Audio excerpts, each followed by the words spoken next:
தேவையில்லாத விஷயங்களை நம்ம செய்வதை நிறுத்திட்டாலே தேவையான விஷயங்கள் நமக்கு வந்துடும். முதல்ல தேவையான விஷயம் எதுன்னு கண்டுபிடிக்கணும். தேவையில்லாத விஷயம் எதுன்னு கண்டுபிடிக்கணும். தேவையில்லாத விஷயத்தை நிறுத்தணும். நமக்கு தெரிஞ்சால் மட்டும் போதாது. இது தேவையில்லாத விஷயம், இது தேவையான விஷயம் அப்படின்னு தெரிஞ்சால் மட்டும் போதாது. தேவையில்லாத விஷயத்தை நிறுத்தி ஆகணும். அப்போ தான் தேவையான விஷயத்தை நம்ம பயன்படுத்தவே முடியும். இப்போ நமக்கு தெரியும் இது தேவையான விஷயம், இது தேவையில்லாத விஷயம், தெரிஞ்சால் மட்டும் போதாது. அது தெரிஞ்சிட்டால் நம்ம தேவையான விஷயத்த செய்யலாம். தேவையில்லாத விஷயத்தையும் செஞ்சுக்கிட்டு இருப்போம், தேவையான விஷயத்தையும் செஞ்சுக்கிட்டு இருப்போம். அப்படி செய்ய முடியாது. ஏதாவது ஒரு விஷயத்தை தான் நீங்கள் செய்யணும். அதனால் தேவையான விஷயத்த செஞ்சுக்கிட்டே தேவையில்லாத விஷயத்துலையும் செஞ்சுக்கிட்டு இருக்கலாம். இல்லை தேவையில்லாத விஷயத்த செஞ்சுக்கிட்டே தேவையான விஷயத்தையும் செஞ்சுக்கிட்டு இருக்கலாம். அப்படின்னா ஏன்னா தேவையான விஷயத்துக்கு எது எதிரினா தேவையில்லாத விஷயந்தான் எதிரி. தேவையில்லாத செயல்களுக்கு எது எதிரினாக்கா தேவையான செயல்கள் தான் எதிரி. தேவையில்லாத செயல்கள் நமக்கு அழிவை தரும், தீமையை தரும். தேவையான செயல்கள் நமக்கு நன்மையை தரும். அதனால் தீமைக்கு எது எதிரினா நன்மை தான் எதிரி. அதனால் நன்மை தருகிற செயல்களை செய்யணும் அப்படின்னா தீமையை செய்கிற செயல்களை நிறுத்தி ஆகணும். ஒருத்தர் நல்லா அதனால தான் பார்த்திங்கன்னா இப்போது மது பழக்கம், சிகரெட் பிடிக்கிற பழக்கம் இருந்துச்சுன்னா அவங்களுக்கு நல்ல பழக்கங்கிறது இருக்காது. நல்ல பழக்கங்கள் அவங்களுக்கு தெரியும். இதெல்லாம் நல்ல பழக்கம்னு தெரிஞ்சால் கூட அதை அவங்களால கடைபிடிக்கவே முடியாது. அவங்களுக்கு தெரிஞ்ச விஷயத்தையே அவங்களால கடைபிடிக்க முடியாது. அதனால் தீய பழக்கங்களை நம்ம தயவுதாட்சியம் இல்லாமல் நிறுத்திட்டாலே போதும். நீங்கள் நிறுத்திட்டு சும்மா இருக்கக்கூடாது. அதாவது ஏதாவது ஒரு விஷயத்தை நீங்கள் கடைபிடிச்சாங்க. நல்ல விஷயத்தை கடைபிடிக்கணும், இல்லைனா தீய விஷயத்தை கடைபிடிக்கணும். நான் இன்னிலேருந்து தீய விஷயத்தை கடைபிடித்ததை நிறுத்தி விட்டேன், இனிமேல் தீய செயல்களை நான் செய்ய மாட்டேன் அப்படின்னு சொல்லிட்டு நீங்கள் சும்மா இருக்க முடியாது. நடுவில் இருக்க முடியாது. ஏதாவது ஒரு பக்கம் நீங்கள் ஆதரவாக இருக்கணும், ஒரு பக்கம் சாயணும். நல்ல செயல்கள் இருக்கிற பக்கம் சாயணும், இல்லைனா தீய செயல்கள் இருக்கிற பக்கம் சாயணும். நான் நடுவில் இருப்பேன், நல்லதும் செய்ய மாட்டேன், கெட்டதும் செய்ய மாட்டேன் அப்படின்ட்டு நீங்கள் இருக்க முடியாது. அப்படின்னு சொல்லிட்டு நீங்கள் ஒரு நடுநிலைமையான அணுகுமுறையை நீங்கள் கடைபிடிக்க முடியாது. ஏதாவது ஒன்றுக்கு நீங்கள் ஆதரவாக இருக்கணும். அதனால் ஒன்று கெட்டதை செய்யுங்க, இல்லைனா நல்லதை செய்யுங்க. கெட்டதை செஞ்சுட்டே நல்லது செய்ய முடியாது, நல்லதை செஞ்சுட்டே கெட்டதும் செய்ய முடியாது. ஏதாவது ஒன்றை தான் செய்ய முடியும். அதனால் நீங்கள் எந்த ஒரு விஷயமா இருந்தாலும் சரி, நல்ல விஷயம் செய்யணுன்னாக்க கெட்ட விஷயத்த நிறுத்தி ஆகணும். முற்றிலும் நிறுத்த கெட்டதை செய்ய ஆரம்பிச்சிடணும். கெட்டதை செய்ய ஆரம்பிக்கணும், நல்லதை செய்ய ஆரம்பிச்சிடணும். நல்லது எதுன்னு முதல்ல தெரியணும். அப்போ தான் நீங்கள் நல்லதை செய்வீங்க. நல்லது எதுன்னு தெரியாமலே கெட்டதை நிறுத்தினீங்கன்னாக்கா உங்களால் அதை கடைபிடிக்க முடியாது. இப்போ நிறைய பேர் அப்படி தான் சிகரெட், பீடி எல்லாத்தையும் நிறுத்திடுவாங்க. ஆனால் அதுக்கப்புறம் நல்லது எப்படி செய்கிறது, உடம்புக்கு எப்படி நல்லது செய்கிறது, நல்ல உணவுகள் எது அப்படின்னு அவங்களுக்கு தெரியாது. இப்போது உதாரணத்துக்கு இப்போது கடவுள் இல்லைன்னு சொல்லிட்டு அவங்க முதல்ல என்ன பண்ணுவாங்க, இந்த கற்சிலைகளை கடவுளாக வணங்குவாங்க. அப்புறம் கடவுள் இல்லைன்னு சொல்லிட்டு அப்புறம் ஒரு காலகட்டத்தில் என்ன பண்ணுவாங்க, திரும்பவும் கடவுளை வணங்க ஆரம்பிச்சிடுவாங்க. அப்போ அதுக்கு என்ன காரணம் அப்படின்னா, இந்த கற்சிலைகள், இந்த இயேசு, அல்லா, ராமன், அப்புறம் சுடலமாடன் இதெல்லாம் தீமைன்னு வச்சுக்கோங்க. இதெல்லாம் தீமை. அப்போ தீமையை செய்கிற கடவுள்கள் இவங்கெல்லாம் என்ன கடவுள்னா தீமையை செய்கிற கடவுள். அப்போ இந்த தீமை செய்கிற கடவுளை நீங்கள் விடுபடணும் அப்படின்னா முதல்ல நன்மை செய்கிற கடவுள் எதுன்னு தெரிஞ்சுக்கணும்.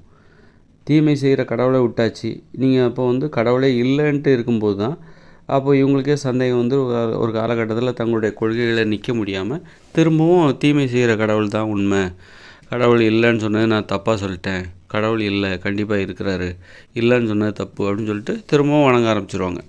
அப்போ அதற்கு மாற்றாக நீங்கள் ஒன்றை கொடுக்கணும். ஒரு தீமைன்னு நீங்கள் எதை நினைக்கிறீங்களோ அதுக்கு மாற்றாக நீங்கள் நன்மைன்னு சொல்லிட்டு நீங்கள் எதையாவது காட்டணும். இல்லைன்னு சொல்லிவிட்டு தீமை செய்யக்கூடாது அப்படின்னு சொல்லிட்டு நீங்கள் நன்மையும் செய்யாமல் தீமையும் செய்யாமல் நடுவில் சும்மா இருக்க முடியாது. எதையாவது நம்ம செஞ்சே ஆகணும். ஒன்று நீ தீமை செய்யணும், இல்லைனா நன்மை செஞ்சாகணும். எதுவுமே செய்யாமல் எதுவுமே செய்யாமல் நீங்கள் இருக்க முடியாது. நீங்கள் எதை செஞ்சாலும் அதுக்கு ஒரு குணம் உண்டு, அது நல்லதா கெட்டதா. ஆக எதையாவது செய்கிறதுக்கு நம்ம எதையாவது செஞ்சே ஆகணும். அப்படிங்கும்போது எதை செஞ்சாலும் அந்த செயல்களுக்கு 2 தன்மைகள் கண்டிப்பாக இருக்கும். ஒன்று நல்ல தன்மை இருக்கும், இல்லைனா கெட்ட தன்மை இருக்கும். அப்போ எதையாவது செஞ்சே ஆகணுங்கிற கட்டாயத்தில் நாம் இருக்கிறோம். இப்போ கெட்டதை செய்யக்கூடாதுன்னா அப்போ நம்ம நல்லதை செய்யணும். கெட்டதையும் செய்யக்கூடாது, நல்லதையும் செய்யக்கூடாதுன்னா அப்போ சோம்பேறியாக தான் நம்ம இருக்கணும். அப்போ அது கெட்டதாக இருக்கும். அதனால் இப்போ கடவுள் இல்லைன்னு அப்போ சொன்னாங்களா, அப்போ உண்மையான கடவுள் எதுன்னு காமிக்கணும். கடவுள் இல்லை. ராமன், அல்லாஹ், சுடலைமாடன், புத்தர் இதெல்லாம் வந்து நம்ம இதெல்லாம் தீமை செய்கிற கடவுள் அப்படின்னா, இந்த மாதிரி கடவுள் இவங்கெல்லாம் கடவுளே இல்லைன்னு சொல்லிட்டு, கடவுள் இல்லவே இல்லைன்னு சொல்லிட்டு நம்ம அப்போ சும்மா இருக்கும்போது நமக்கு ஒரு கட்டத்தில் அந்த அந்த நிலைப்பாட்டில் உறுதியாக இருக்க முடியாமல் மீண்டும் அவங்ககிட்ட போய் சரணடைஞ்சிருவாங்க. அதனால் அதுக்கு ஒரு மாற்றாக இன்னொன்று காமிக்கணும். அதுக்கு ஒரு மாற்றாக நீங்கள் வந்து ஒரு அப்போ உண்மையான கடவுள் எது? இதெல்லாம் வந்து தீமை செய்கிற கடவுள் அப்படின்னா, பொய்யான கடவுள் அப்படின்னா, உண்மையான கடவுள் எது? நல்லது செய்கிற கடவுள் எது? அப்படின்னா அதை காமிக்கணும். அது வந்து நம்பும்படியாக இருக்கணும், ஏற்றுக்கொள்ளும்படியாக இருக்கணும். நல்லது செய்கிற கடவுள் எது? இந்த அல்லாஹ், அப்புறம் வந்து ராமன், அப்புறம் வந்து இயேசு, இவங்களுக்கு மாற்றாக நல்லது செய்கிற கடவுள் எது அப்படின்னா, அப்பா, அம்மா, காற்று, நீர், நிலம் எது இல்லைன்னா நாம் உயிர் வாழ முடியாது. அது எல்லாமே நல்லது செய்கிற கடவுள். நமக்கு உதவி செய்கிறவங்கெல்லாம் கடவுள். அப்போ கடவுள்கிட்ட நம்ம பேச முடியும். இந்த மாதிரி மாற்ற நம்ம இவங்களெலாம் கடவுள்னு சொல்லிட்டு அடையாளப்படுத்திடணும். அது மாதிரி நாம் வந்து கெட்ட செயல்கள்லேருந்து நம்ம விடுபடணுன்னா நல்ல செயல்களை செய்ய ஆரம்பிச்சிடணும். நல்ல செயல்களை செய்யும்போது கெட்ட செயல்களையும் செய்யக்கூடாது. ஏதாவது ஒன்று தான் செய்யணும். இது எதுக்கு சொல்கிறேன் அப்படின்னா, முக்கியமாக வந்து நம்ம வந்து இப்போது சோறு, பூரி, பொங்கல் அப்படின்னு இந்த மாதிரி உணவுகள் இருக்குல்ல, இதில் கெட்டது செய்கிற உணவுகள் இதெல்லாம். இந்த கெட்ட செய்கிற உணவுகளை சாப்பிட்டுக்கிட்டே நல்லது செய்கிற உணவுகளை சாப்பிட முடியாது. ஏதாவது ஒரு உணவு தான் சாப்பிட முடியும்.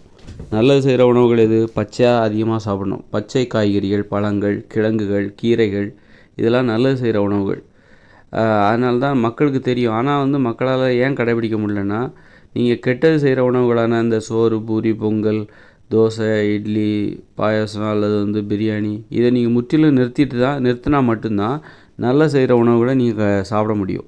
எல்லாத்துக்குமே பெரும்பாலானவங்களுக்கு தெரியும், இந்த மாதிரி சாப்பிட்டா நமக்கு நல்லதுன்னு தெரியும்.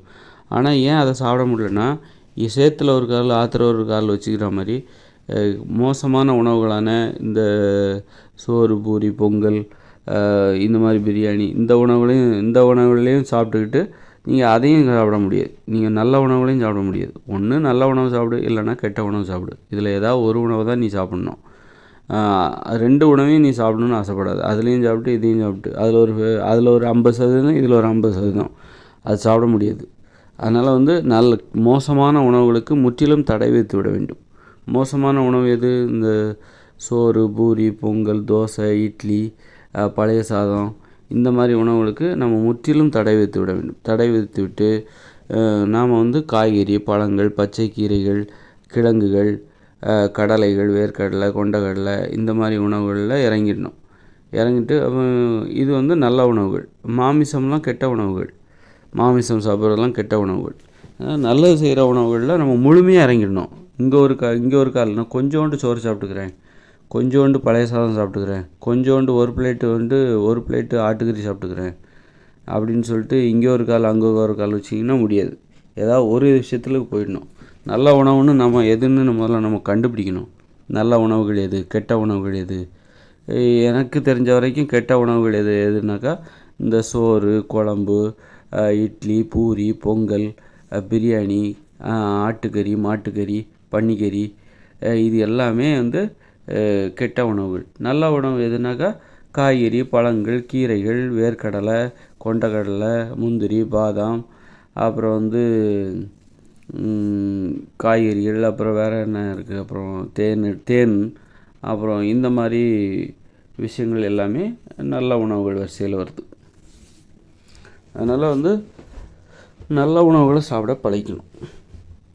நல்ல உணவு இதான் வந்து எனக்கு தெரிஞ்சு நல்ல உணவுகள். நல்ல உணவுகளை வந்து என்னை பொறுத்தவரையில் கெட்ட உணவுகளை சாப்பிட்டுட்டு நான் எதெல்லாம் கெட்ட உணவுகள்னு சொல்கிறேனோ அந்த கெட்ட உணவுகளை சாப்பிட்டுட்டு என்னால் நல்ல உணவுகளை சாப்பிட முடியாது. ஏதாவது ஒரு சைடில் நின்னால் மட்டும்தான் என்னால் சாப்பிட முடியுது.